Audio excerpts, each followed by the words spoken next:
Hi. It's been a long time. It's been too long. Oh my And goodness. I know it's so good to see you. So amazing to see you. I'm so excited that this could work out. Yes, yeah, for you, I would make it work out.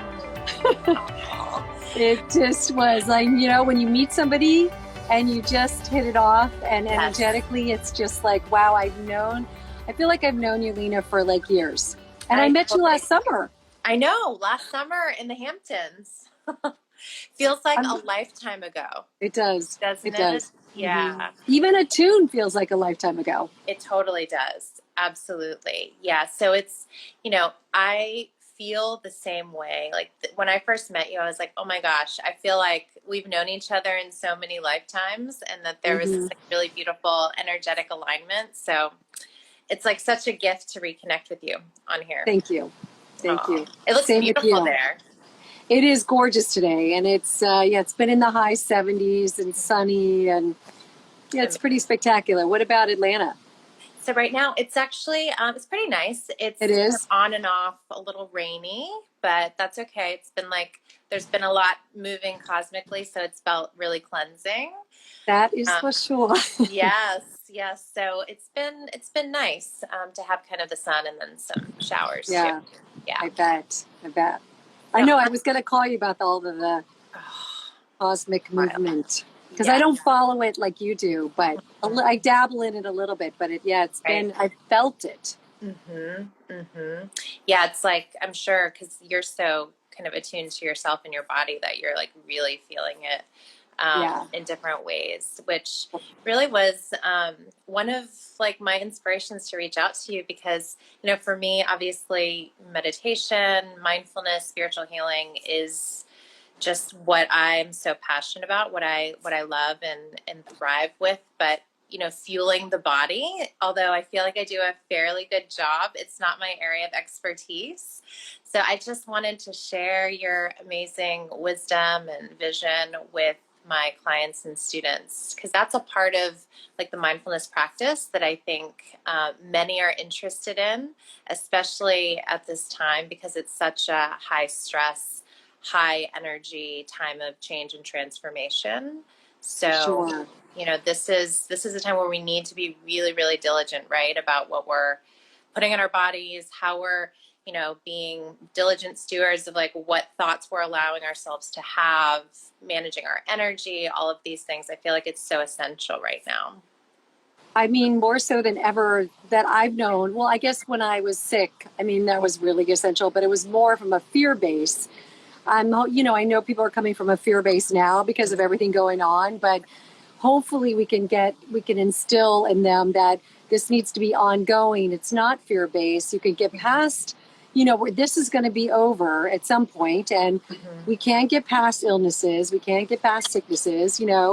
We can change things, and hopefully if you're diligent about it, and you do treat yourself respectfully with love and kindness, with meditation and mindfulness and food, and it all works. It all works, and we need all the parts. We need all of us to share what we feel called to share with the world, and I love that. It's all the same house of, healing and wellness and spiritual growth, but it's just like different doors into that same house that we have, which I love.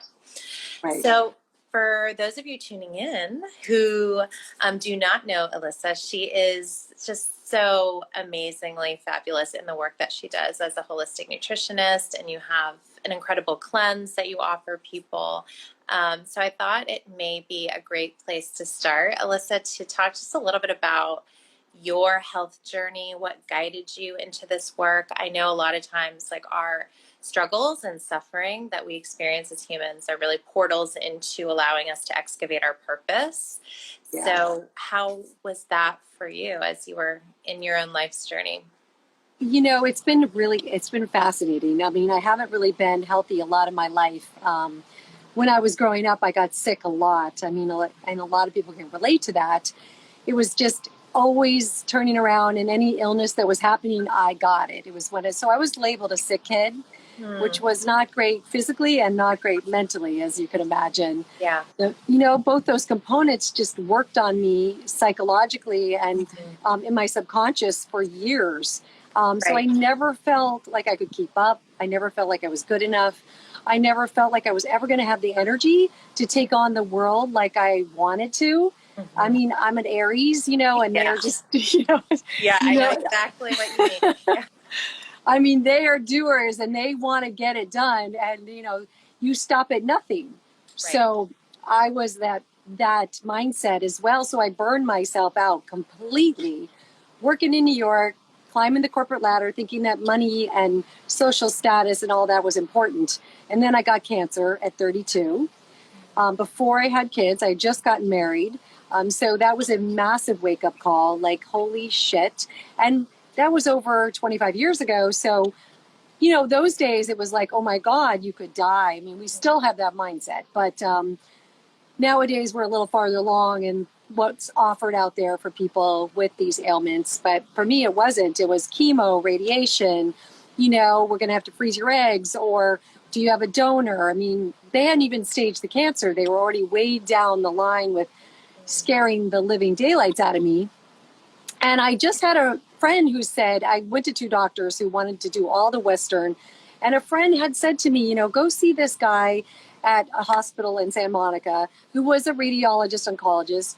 And he was he was Asian. So, and not that I related to anything in that regard, but I went to see him reluctantly because I was tired of the doctors. And he sat me down and he said, it was staged by that time, it was an early stage. And he was like, are you happy with your life? Do you like what you do for a living, your job, your husband? I mean, what's going on in your world? Are you stressed? I mean, he asked all of these such pertinent questions. Wow. And I was like, holy shit. Like, no one asked that. And still today, Lena, they don't ask that as doctors, as much. Amazing. Amazing. And I burst into tears. We had just moved to LA. My husband was from New York, didn't love LA. I didn't love LA. I didn't know anybody. It was a very hard place to infiltrate. Plus, I didn't love my job. I was working for Vogue, and it was way over what I was capable of doing, I think, in terms of for my own self. They demanded a lot. I mean, just everything was stressful. And just family life and, just all those years of trying to, keep up and do the right thing. It was just a constant. I never relaxed. I never even knew what inner peace felt like. So I decided to go the holistic and Western route with the cancer. I did half the radiation, no chemo. I started juicing, became a vegan. I did all of the modalities I could get my hands on. I went into therapy. I started trying to meditate, reading self-help books, I was just like devoured in the world, and I was able to heal, which was super lucky. But they had radiated my thyroid because they found the cancer on my collarbone. So I ended up getting hyperthyroidism, Hashimoto's.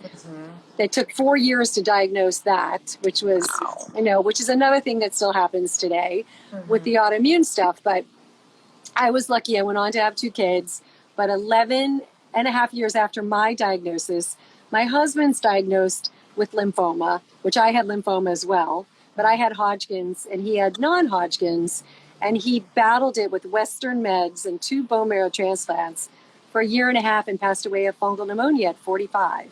Wow. So I was like, oh my God, we both had cancer, something is definitely not working in our favor. Right. And I went back to school then about a year or so later to just learn about nutrition and meditation and mindfulness a bit. They weren't offering a ton of that in those days, but just trauma work, because we were traumatized.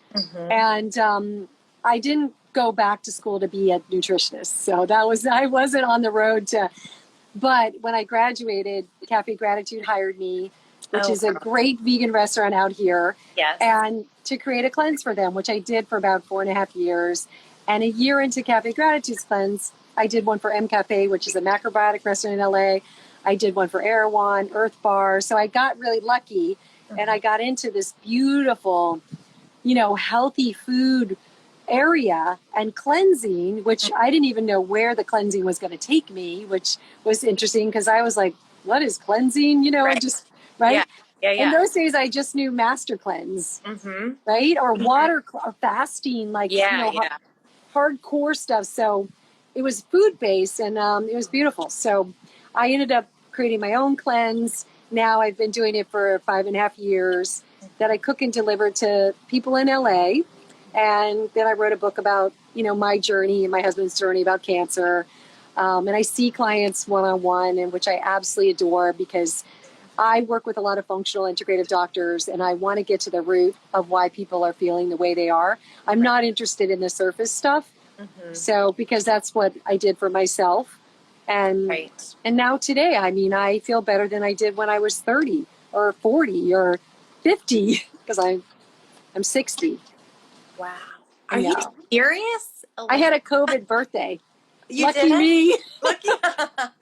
Like a little home birthday. Your energy, first of all, and I like so many ways we can kind of take this conversation, because you are the living embodiment of being in alignment with your truth, because you were willing to lean in to the suffering that you experienced. But I just have to say, when I first met you, I was like, you have like the energy of a 25-year-old. It's so youthful and beautiful and goddess-like.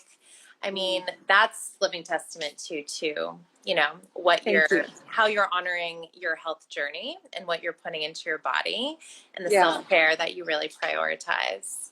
Wow.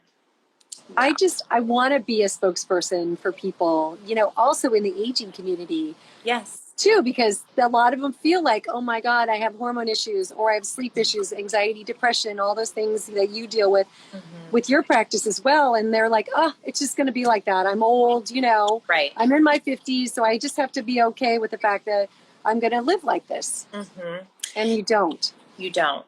So I have a question kind of in that vein, because I do actually see quite a few clients who are quite a bit older than me. I'm 35. I'm like, how old am I? I'm 35. So I see clients, in their 50s and their 60s, even in their 70s. And something that I work with them on, a lot of my work is like based on really excavating what are those conscious and subconscious stories that we tell ourselves, because our cellular system are listening. Our cells are listening to those thoughts that we're continuing to repeat. So for you, like, do you have ways that you continue to like cultivate that youth in your mind outside of all of the beautiful food you're putting in your body? Yes. I mean, I think that, what you do for a living is so, so, so crucial for people to tap into. I think it's the most important part of healing, more so than the food and the supplements, and the exercise. That emotional, trying to find balance with, you're trying to find that inner peace, that self-love, as well as trying to, reformulate those stories that you have told yourself all these years in your subconscious. That is absolutely the most crucial thing for healing, beyond anything I can imagine. And I've had to work like a dog with that, because there was a lot of trauma. There was a lot of people have experienced trauma. I mean, trauma, as you know, can just be someone just, being distrustful with you. I mean, it doesn't have to be so much death and divorce and really hardcore stuff, right? Right, exactly. It could be just someone like lying to you, and then you're not trusting the world. And there was just a lot of stuff growing up in my first 7 years that happened that I carried with me. And so I journal really a ton every morning. I'm not religious. And when I get out of my cycle, I don't feel good, but I do journal on my anxieties and things that I'm feeling, that are the stories that are coming up that are still trying to decipher. And a lot of times, as we know, sometimes they're not even true, right? Those stories. Yeah. But the journaling is humongous. I mean, it's just life-saving for me. And sometimes I'll just write down, I'm anxious about X. And I'll write it many times just to kind of get it out of my body. Yes. Yeah. You're literally releasing that vibration through writing it down externally. Yes. Yeah. So, I mean, I feel like you can think it, but I tell my clients, until you write it, it's not the same. Exactly. Don't you believe that? It's like you gotta. Absolutely. Yeah. because it's, we can be aware of it, but that doesn't mean we are externalizing that energy from our body. And when we write it, it's like objective, right? You're seeing it on a piece of paper outside of you rather than continuing to embody it. And then you can investigate, is this true? Is this true? And so, it's like so amazing and humbling to see how much our mind is reacting from a place of trauma. Like you said, it could be like a big T trauma, like you've experienced with illness and death in your life, or, a fight that you had with a friend, and you're just perceiving that present moment experience through the lens of your past experience, which was painful. And we do it all the time. And I know. When you become aware of it, it's very, very humbling. Like, holy shit. Like, there's so much that I'm perceiving that's just clouded. It's inaccurate, Right. That's not true. I mean, we tell ourselves these stories, you're right. And then also at night, I always do gratitude. I just write down 3 things I'm grateful for the day, that happened in the day, little things. I mean, it does allow me to kind of go to sleep. And now, by the way, I am sleeping. Remember, I had those insomnia when I saw you? Yes, that's right. Oh my God, that was so awful. But I've been sleeping for a while. But amazing. But it opens up just I don't know if it's a deeper sleep, but it's just a more, grateful, heartfelt sleep. It's just, instead of, again, I can get into that. We all can, into those negative, spaces. Yes. So I have to do both of those things daily. And as you know, I mean, if it's okay to talk about on your channel, I mean, I have done psilocybin journeys and ayahuasca. I've done plant medicine. Yes. And I know I have girls that are 22 and 25, and they're just sometimes appalled that I talk about it because they can't really relate to their mom doing plant medicine. But in the last year, I've done some psilocybin journeys that have completely changed my life, because you're able to go in and kind of sometimes see these stories you've created, and see what the trauma that's gone on, and then work it through and release it. And I know you can do it with breath work and meditation as well. So, and that's a topic that stays for later. But I've been just learning so much and researching, and I mean, it's plant medicine. It's from the earth. The consciousness of the mushrooms, the plants are so much more intelligent than us. They've been around so many more years and can dislodge, like you're saying, some of these locked stories, energies, subconscious barriers that breath work may not touch. So I love that you're open about that part of your journey. I think it's really inspiring, and it's needed, and especially the therapy industry is moving in that direction, which is exciting. I know, so exciting. Psychologists, therapists are doing it. I know it's been around forever. I mean, the research is really beautiful in terms of what it's able to do for us. So if someone is interested, there's just, Michael Pollan has been talking about it, writing about it for a long time. And it is life-changing. It helps with depression, anxiety, alcoholism. I mean, there's so many things. And we're dealing with all of that right now. So much, so much. And that kind of like gets us to what's happening in the world and in our society right now. And, I don't know, I want to hear, Elissa, how you're experiencing it there in LA, but it's been obviously pretty traumatic, and there's been a lot at the forefront here in Atlanta. But I do believe that we're seeing the shadow side of our society, of our collective consciousness, so we can actually begin to chip away at healing it. So as much pain as there is out there, I still kind of hold it in a space of hope, because we can't heal what we're not aware of. And I think many, many people, including myself, and, working through my own kind of feelings around it, maybe didn't quite understand the level at which oppression and racism still existed in our society, in our culture. So it's been, there's been a lot to kind of sit with in that realm. I completely agree with you. I think that, it's been hard to get through. I mean, the hard part for me is being, without people, like being able to meet you or people that I adore, wherever it is in the world. I mean, to be able to be in their presence and like attract their energy and just learn from their energy. And the Zoom and the FaceTimes, they don't do it for me as much. So I miss terribly all that. But on the other hand, I've never had 3 months off in my entire life to contemplate really what I want to do for myself in my life and moving forward, and how, just getting in touch more with that shadow side of my own self, and that darker side of where where all of those things lie for me. I mean, it's been really fascinating. I've overall, I feel like I'll come out of this being like, that was such a gift. Yes. I mean, even though a lot of clients are saying to me, yes, I feel like great that I'm not running around town, and I'm getting more in touch with, just being with my kids and connecting and with myself. But a lot of them are still so anxious at what's going on in the world that they're not really getting to touch base with that inner calm, or that that freedom of, wow, this life is really beautiful. Yes. That's been hard. That's really hard.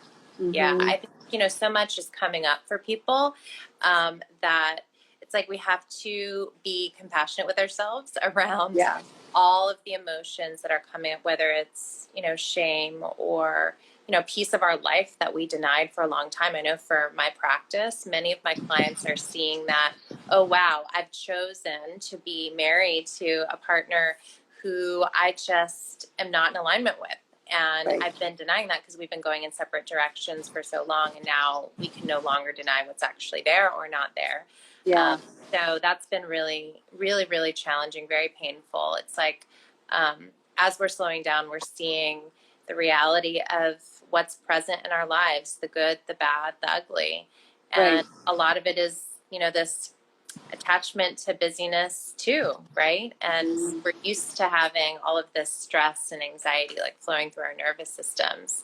So, I'm sure a lot of your clients are feeling that elevated stress level too.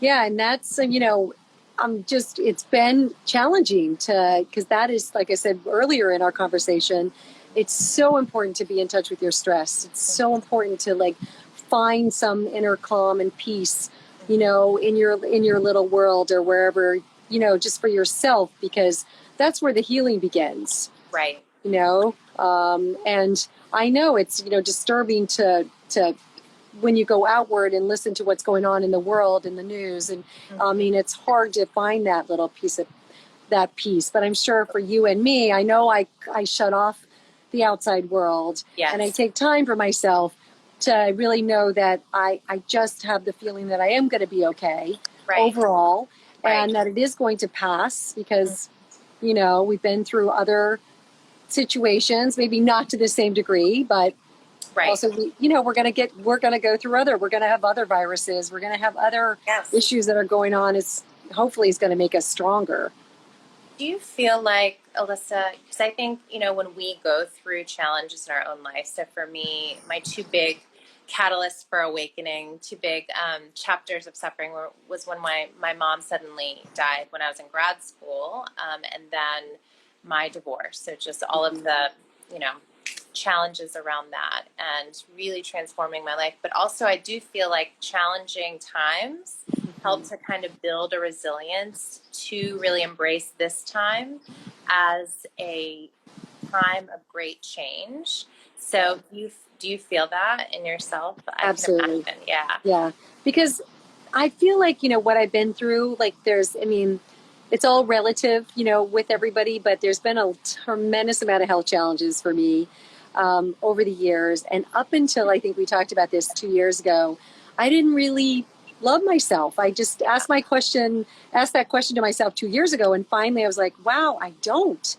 So when that journey started, I was feeling better with everything because I had been really working on myself physically and mentally, but I hadn't probably gone to that next level. And, but the resilience that I feel from everything I've been through is so tremendous. I mean, it is the biggest gift. And I always say to my girls, because they're just starting out in life and things are coming up for them in their 20s, and they're like, oh my God, this is happening. I'm like, embrace it instead of shutting it out because you are going to later promise me, say, thank God I had that experience. For the most part. For the most part, yeah. It depends on what it is. But teaching that to your girls, that's like such a gift. So my mom taught me meditation, and I would say one of her greatest gifts was compassion. So just, even if someone's being harmful to you, to be compassionate, to understand that they're acting from a place of suffering. So I love that, like, as a mom, you're really sharing those messages with your girls, and you're planting these seeds, right? Seeds. I know. That's why I tell all my mother clients, you're just planting seeds, and they may grow. We don't know exactly when. Right. So it's really beautiful. Exactly. Yeah. So as we kind of stay present to all of the wildness and the change going on in the world, give us your wisdom on how do we nourish these nervous systems? Because I feel it. I'm an empath, and I wake up, I'm like, oh wow, I can feel like the frenetic, stressful, fear-based buzzing through my body, even if I'm not cognitively connected to a fear-based thought myself. I'm just absorbing the energy of the world. And so I've been in my own place of contemplation of, what is the best way to fuel my body at this time? And I know everyone's different, but I would love to kind of hear some of your main tips of wisdom. I am a huge fan of, I love eating more plant-based. I don't eat completely plant-based. I wish I could be vegan, but it doesn't suit me in terms of just keeping me grounded in all of what we're talking about. But some people can do it just fine. Plant-based diets are just a beautiful thing in regards to, high in the nutrient scale, easy to digest, metabolize. They're really like, they keep your weight in control. They're just, the fruits and vegetables are where it's at. That is where vitamins, minerals, antioxidants, phytonutrients are, and the plant-based with the legumes and beans with the fiber is so crucial. So I'm a big fan of plant-based. There's so many books out right now and so many studies, and people I'm following, doctors who I adore, who are just like absolutely on the road of like plant-based, all these studies that are curing all kinds of hormonal issues, just everything in regards to cancer, basically. Autoimmune stuff. Even taking, the dairy out of people's diet is changing people's digestive system, or the gluten, as we know. So I'm a huge fan of that. I think that we have to focus on, going back to the basics of where the nutrients really are, and they are in the leafy greens and the vegetables and the fruits. I'm a huge juicer, so I definitely juice almost every day greens. And I just feel like it's really important to get nutrients at a cellular level. So our digestive systems are not in great shape right now, because whenever you're in any kind of fight or flight or stress, it shuts down. Right. So then you're eating this great kale salad at lunch, but you're stressed. You're not going to digest and absorb the nutrients. So that's where my juicing comes in. So you get a juicer on Amazon, which is not expensive. I use a Breville Cold Found Plus. I put in cucumber, celery, lemon, ginger, romaine, parsley, or it could just be simple. It could just be celery, like the big celery craze that has been going on for the last years. You're getting hydration at a cellular level. You're getting vitamins and minerals, and, at a cellular level, you're bypassing the digestive system. So I think that that's one thing that people can do to really up the ante with their health. When they're not, they don't want to over supplement, and I don't believe in that as well. Or you can do a smoothie and put a great greens powder in the smoothie. Okay. So you can I have one that I love called Aura. It's by Aura, O-R-A, Easy Being Green, and you just put like a tablespoon in your smoothie, and you get all dehydrated vegetables. Oh, amazing. So it's also another great way. Or sometimes I put that powder in water with lemon if I don't have time to make a juice. So, and then, as you know, with the soup cleanse, that's why I created it, was to get people in 5 days, when they do my soup cleanse, they get 45 different vegetables. Wow. I know. Do you deliver to Atlanta yet? I know. I know. It's so sad that I just do LA. It's just and also a very small segment of LA because it's only 54 people 3 weeks out of the month. Wow. Yeah. But that's so, so Jenny people. just did it last week. Oh, she did. She did. And I think she did it with a friend. And then her husband is doing it this week. So awesome. I know. It's awesome. We're actually going to see them next month. We're going to Santa Fe for a month. Oh. So they're coming to visit us. How beautiful. You should come down. Oh my God. I would love that. Yeah. Side note. But so I feel like, that also those pureed soups do bypass the digestive system. You get in all those nutrients. And if you do those things and you want to have, some animal protein, or you want to have, some pizza, let's say, that isn't so great, or some cheese or dairy, which I don't love any of those things, the gluten and the dairy or the sugar, but you can sort of, weigh it out if you're getting your nutrients at a cellular level. I don't believe in deprivation or starvation. So we all have things and vices that we love and that we need in our life sometimes until we don't need them anymore. Right. So, but I think that there's a balance that we can do. And that's what's really been a lifesaver for me. It's amazing. And I love how beautiful. accessible it is. Like, that's one of the many reasons I love like the work that you do, because it feels so accessible. It's like getting back to the basics of what works for our body, not being too rigid, not depriving yourself. And I think that's so key for it to be a sustainable lifestyle routine, So and drinking enough fluid. Hydration is huge, especially now we're going into summer. So that affects every part of the body. And I don't think that a lot of people realize how dehydrated we are. And when you're drinking caffeine and alcohol and eating a keto or paleo diet, you are really dehydrated. So animal protein does set you back because animal protein needs a lot of fluid to digest.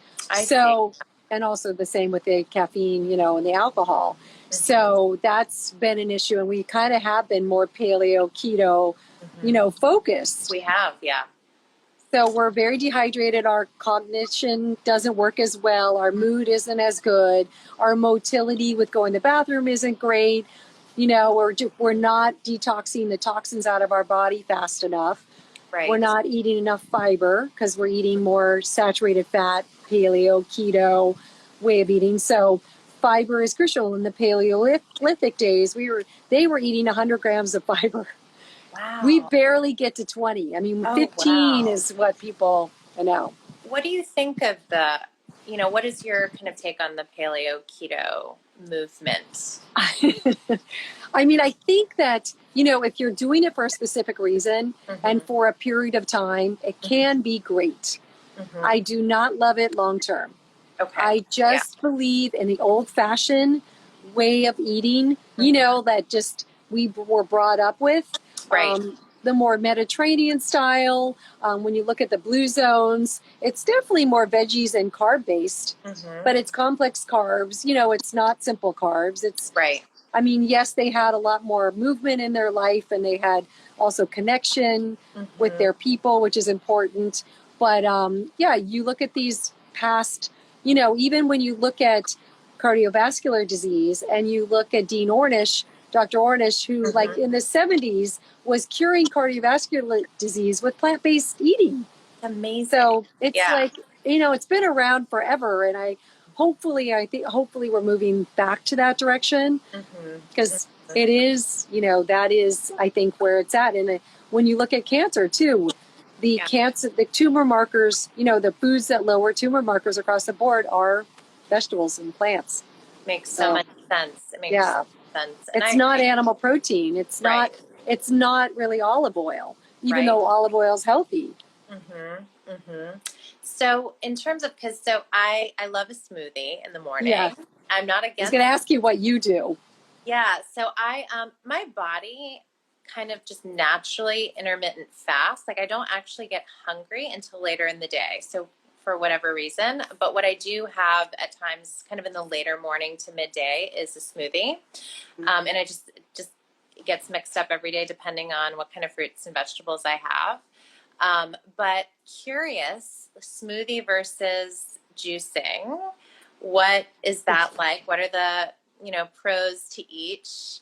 And what do you recommend? I don't know how I became a juicer, because when I had cancer, I started juicing. But I was juicing carrots and beets, which is so full of sugar, which is kind of wild. I mean, nowadays I won't put any sugar in my juices, but I think it just depends on the person. I still love juices because I think it's a liquid IV of vitamins, minerals into the bloodstream and right into the cells. Yeah, super but some people have a hard time, like, I don't want to clean that juicer. And, it takes a lot of vegetables to move through that juicer to make a juice. I mean, it takes, 2 head of celery sometimes to make a 16-ounce juice. Right. Depending on the size of the celery. So, but they're both great. The smoothie is great as long as that smoothie has enough, nutrients in it. I mean, smoothies do tend to have like fat and protein, protein powders and healthy fats and then fruits, which is not bad, but they don't have enough greens. So sometimes people put a cup of spinach and a cup of maybe cauliflower rice. I just personally don't think that's enough nutrients.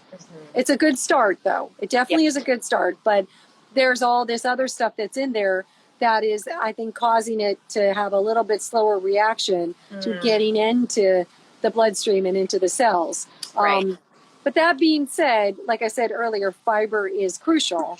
I just don't use my juice as a meal. So sometimes I tell my clients, the ultimate for clients right now with trying to lose weight, like the COVID-15 that's happening, they'll have a juice in the morning, then they'll have a smoothie for lunch, and then they'll do like a plant-based dinner. Nice. So they'll use that smoothie as a meal. Okay, yeah. So and then that's a great way to do it as well. But I think they're both great. They just, it depends on what energetically you're drawn to. Yeah. Yeah. It sounds like it's just the intention, right? Because I'm using my smoothie kind of as my lunch, my late breakfast lunch. But if I had the juice, it would likely just be in addition to whatever else I was eating. Exactly. Right. And that's what it is. It's trying to get those nutrients in as much as possible. And it's a great way to do it. But you have to juice and drink it right away because the nutrients get dissipated so quickly. That is the bummer. You can't juice the night before if you're running out somewhere the next day, or you have to eat. If you do have to go to work and drink it the next day, it doesn't hold. Doesn't hold. Yeah. Yeah. So I think that's such a great point too, because that's mindful living, right? To slow down enough to actually create a beautiful juice or a meal that is nourishing for your body. And I love the quote by Gandhi, our actions express our priorities. And if our health and our happiness and our vitality is a priority, then, we should be able to take 10, 15 minutes to make ourselves a juice, right? True. Yeah. True. I hope that's what we're learning, like we've been talking about through this whole live, right? I mean, it's the intention. We need to own our health. We need to take care of us. We've always been told that first and foremost, but we haven't done it. We take care of everybody else, right? Yes. But where are we in this equation? And then I don't want people, after this getting cancer and, getting autoimmune diseases because we've been in this really stressed out phase of, taking care of our kids, cleaning and cooking for the family for the 3 months. I mean, it's been a lot for people. So, but we really have to be selfish in a good way. We do. And I want us, Elissa, to turn that selfish term upside down. That is a good thing for everyone tuning in. That is a good thing. You are the most important being in your life. Your relationship with yourself is the most important relationship you'll really ever have. And if you're giving from an empty cup, then that is, you're creating conditions in your body that are susceptible to disease and imbalance. And that's where stress is the culprit for so much that we experience in terms of disease. And so, I agree. I hope this is a time we can really assess, how do we want to live, How do we want to live? How do we want to feel? How do we want to wake up in the morning? Which is, I love that we're having this conversation because quite honestly, this is a sugar, caffeine, wine lover over here. Oh, okay. Okay. I don't know if I knew that. Yeah. So it's, and not in like excessive amounts, Yeah. but I have a sweet tooth. I love coffee. I love my glass of wine. Right. And I'm fairly moderate with it all, but it still like sneaks itself in. And then, I feel it. Like I feel the effects of it, whether it's, later in the day or the next day. So for me, my eating, I think is some of the growth area in my wellness routine. So this is like, and has it gotten better over this period of time? Because you've had the time, right? Yes. You've had more time. Totally. Yeah. Even the smoothie I'm having during the day, like the green smoothie is, that's not something I did before consistently. Yeah. Really? Yeah. So sometimes I would, but now I have more space. Yeah. So I'm kind of planning ahead a little bit more, making sure I love soup. So we usually have like a nourishing, vegetable, miso, shrimp soup, like for lunch, and just things like that we, we're rushing so much before. So it has gotten better on quarantine, and I think a lot of that is due to just having more space and being more intentional, really being willing to ask ourselves, how do we want to feel? And then tuning in with the body. This is mindfulness, like tuning in energetically. How do certain foods feel in your body? Yeah. And everyone's different. This is where like the intuition is so important in this scenario, right? I think that the intuition is crucial as well, because, I could tell clients you should eat X, Y, and Z, but they might just be like, not sure I love that, cilantro or those beets or, so you do have to tune in because, after you eat, you really do need to feel good. You don't need to be tired. You shouldn't be, your stomach shouldn't be bloated or digestive stuff going on. You should be a little bit energized and like feeling, not heavy. So it is important, right, that these foods that you're taking in, even if they are healthy, that they need to agree with you. I always do that with my supplements. I always test them energetically. Does this agree with me? And I can always tell, like, I don't think that's going to work. And then, so it's definitely that intuition. I mean, we all have it. We have incredible intuition and wisdom. Right. And so just tuning into it, right? Just noticing, like, what are the body sensations? Well, what is the lightness versus heaviness after you eat something? Right. How is this resonating? It's so funny.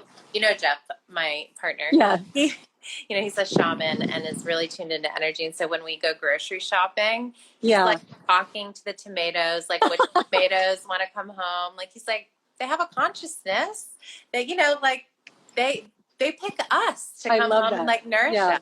Yeah. So. Oh my God, that'd be so funny. I would love to see the two of you shopping together. Shopping together. Right. Exactly. That would be a really fun episode. Right. Do you agree with me? I'm not sure. Burdock root. Do you like my liver?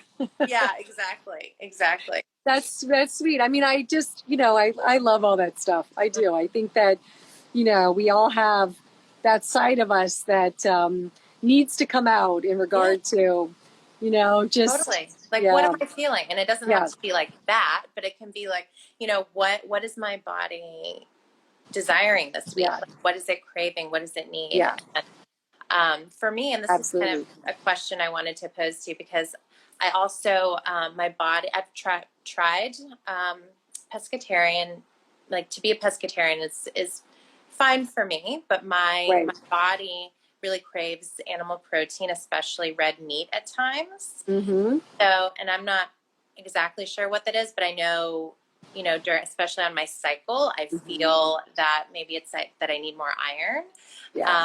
But so what's your take on animal protein? I know plant-based majority, but do you advise your clients to eat animal protein if they are feeling kind of guided to it? Absolutely. And just to go, of course, hormone-free, antibiotic-free. Pesticide is more in the veggies, but it could be, just try to go as clean as possible with the animal protein and not to overdo it. Like, don't go over 6 ounces of animal protein. And 6 ounces is not a lot. I mean, that's like the palm of my hand. That's not a lot of protein, No. Right? So people are eating the whole hand. Right. Yes, they are. And it's just like, there was a study done at the University of Virginia. I don't know. I put it on my Insta stories a few weeks ago, and a lot of people DM me about it. But Dr. Zach Bush, you probably know who he is. Do you know who he is? I've heard of him. Yeah. He did a study at the University of Virginia, and he took college students and he gave them 2 pieces of pizza, gluten, cheese with protein on it, with animal protein, 800 calories, and he tested the transit time it took to get through their small intestine. Not through the colon, but just small intestine. And then he gave them a plant-based meal of 800 calories. And they were like, they couldn't believe how much food they had to eat to get plant-based to 800 calories, and tested the transit time. The pizza took 14 hours. The plant-based meal took 90 minutes. Oh my God. I know. So That's it wild. just goes to show you that with this animal protein, it's going to take a lot longer to get through the intestines and through the colon. It takes a lot more work for the liver, because the liver has to input more bile into the digestive system to break down this saturated fat. So there's a lot of work going on. Then the liver has to take the saturated fat, and clean it up and excrete it out of the body. So there's a lot of work that the body, the digestive system, the liver, the intestines, when it is in there for that long a period of time, hanging out too long, it can ferment. I mean, there's a lot of, hopefully I'm not totally grossing people out with the idea the human body. Right. Yeah. So, but again, if I do have those same cravings you do, once in a while, I just have to have a grass-fed burger, just crave it, and I eat it and then I feel good. Right. So I don't know what it is either. I don't know if it's blood type as well, because I'm an O. I'm O too. Yeah. So O's, we've always been told, right, they're more animal protein based. So when I was vegan, I wasn't very healthy. And once I started adding a little animal protein in, I was fine. So yes, I do tell clients, if they need it, they need to, their intuition's going to tell them, just try to go as clean as possible. Right. And not overdo it. Because another thing that's interesting, all these people ask me about the Impossible Burger, the Beyond Burger. And my fiance is always like, I don't get it. Vegans need burgers? Like, why is that? Right. That is interesting. When you look at what's in those 2 products, it is so much shit, Lena, compared to a grass-fed burger. Yeah. And I understand there's also a lot to go with that in terms of, people not wanting to eat animal and, so, but there is so much crap in those 2 things compared to just eating a real grass-fed burger. There's not chemicals, additives, fillers. No. There isn't protein isolate. So it's fascinating. So I feel like there needs to be a balance, right? Absolutely. Yeah. And it's interesting. I probably crave the red meat once or twice a month. So it's not super frequent, but I feel great when I eat it. Exactly. I don't think that's bad. Yeah. Very small filet, or a grass-fed burger on some a salad or something like that. So and also, I love that you're not rigid. I feel validated in my meat cravings. Right. I am I drink, I'm a big pasta pizza girl. I love carbs. And when I drink and have pizza and pasta the night before, the next day I'm totally hungover. But I'll go for it because I love it so much. I know I'm going to be not feeling good the next day, but I know how to get myself back on the wagon. Right, exactly. And it's a conscious choice, right? If you crave it but you know how it's going to make you feel, but you also know how to get yourself back to balance, then it's just a conscious choice. And sometimes you need the iron. Yes. Sometimes you can't get enough iron from the plant-based living, the vegan lifestyle, and even taking an iron supplement. You just might not get enough of the right, heme iron that you need. So yeah, I tried to be vegan for 2 or 3 weeks, years ago, and it did not work for my body. Yeah. I just felt really tired, and maybe, I could have supplemented with other things, but I really connect very much with the Mediterranean, plant-based diet, because I feel like it's super sustainable for me. Yeah. Because I am really busy too. So that like, it's nice to have options in terms of protein and, but yeah, it feels good. It feels good. It does feel good. I know. And it's just, I feel, and also there's a subject that's coming up a lot with complex carbs or carbs, you know, we've been a very anti-carb market, and you were talking about stress and all of that. And what really calms down the central nervous system are the complex carbs. The minerals from those complex carbs, you know, the sweet potatoes, you know, the wild rice or brown rice or all the gluten-free grain options, you know, they're legumes and beans. I mean, it's really crucial. So also that too, we're on all these different tangents of, you know, no carbs and no lectins and, you know, no soy or we got to be vegan or we got to be paleo or keto. I think it's making us a little crazy. I think so too. Stressful. And I think it's stressful. It's like so many options, but also it's like, I feel like it gets us into this dichotomous, like black and white thinking. Like I can eat this, I can't eat this, or that's not allowed. And even if it's a program that, you know, may be really great to like really kickstart your metabolism or weight loss or what have you, it can mess with your subconscious a little bit around restriction. Yeah. And so I love that intuitive eating aspect, and just like you said, going back to the basics. Let's just be primarily plant-based, and then intuitive around that, which is really amazing. I know people probably connect with that lack of rigidity. I just think right now we don't need any more, like, you know, of that. No more. We need some freedom to, you know, to treat yourself. And I mean, I'm not the food expert, but I do know energy. And I know when we're eating something with self-loathing versus with gratitude, our body can process it differently. Right. And to me, that's amazing. Like the intention of it all is, you know, maybe just as important as what you're putting in. It is. And I think it is, personally, coming from a nutritionist, I think it's more important.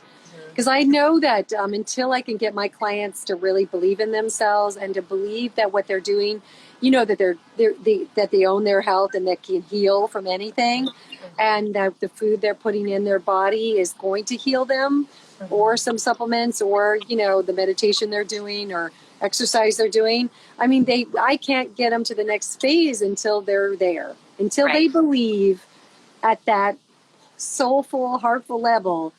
I can't get them to move. Right. I love that you're saying that it's like just as important or more important. Like that makes my heart happy, because I believe that, you know, everything is energy, and our intention is one of the only things we can control in a world that feels so out of control. With practice and dedication, one of the only things we can control are our thoughts. So when it comes to nourishing our body, how can we call on our thoughts to really support our health and our happiness? And I'm so grateful you're putting that work into the world. Thank you. I'm so grateful that you're doing all of it as well. I mean, it is so needed. It's just, you know, and people that radiate love and compassion and, you know, just being able to, you know, you can tap into people so quickly as to what they need.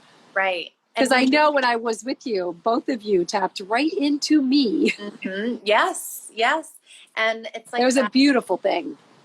It is beautiful. And we need like that love, which is what we need in this world more than anything, is the energy of love, and to shift from fear into love. And it can begin here with how you're nourishing your body, how you're, you know, creating intention before you eat. I loved what you said about gratitude, Elissa, about, you know, writing those things down, you know, the gratitude statements. And I have this, Jeff and I do this gratitude prayer every night before dinner. So we like rub our palms together and just hover our palms over our food and just infuse the food with gratitude for all of the beings and the plants and Mother Earth and the farmers who help bring that food to the table. And it's so simple, but it really sets up like the ritual of the meal. Yeah. And it can be really helpful just to take that little pause. So that's really beautiful. I don't do that. I think I need to instill that, because it just feels so nice to even sit down for dinner these days with everybody and with the kids, and it's so calming and relaxing. But we don't do the, just the prayer, and I love that idea. Yeah. Yeah. And it just takes a couple minutes, and it's nice to have that moment like with your family. Right. Just to connect. Okay. We're going into this eating ritual together, and we're having gratitude for it. Yeah. Yeah. So your body gets into that space where it can really metabolize and do its work. Yeah. Exactly. Because you're so grateful for it. Right. Yeah. I love that. So we just have a few minutes left. I know. And I just noticed I was a little bit embarrassed because my phone looks like it's going to die in a few minutes. Oh, which I can't, which is so shocking. Instagram will kick us off at the hour. So I know. So tell us, what are you passionate about right now? How can people connect with your work? And I'm really passionate right now. I mean, I'm getting ready to write another book, so I'm in the process. I know. I have a PDF on my website. It is How I Healed from Hashimoto's and Hypothyroidism and celiac. It is called Autoimmune Hacks. And I thought the next book would be about that, but I think the next book is more about never giving up on yourself with those hacks involved, how you can heal from so many different ailments, and not just pigeonholing into autoimmune stuff, but just all kinds of health issues through diet and supplements and detoxing and cleansing. I am super, super passionate about the detoxing and cleansing. I just finished the Medical Medium's humongous new book on cleansing to heal. Yeah. And I mean, he's not science-based, of course, he doesn't, but the results that he gets from people are just astounding. Amazing. And the stuff that I do, that I learn from him, that I do with my clients is remarkable.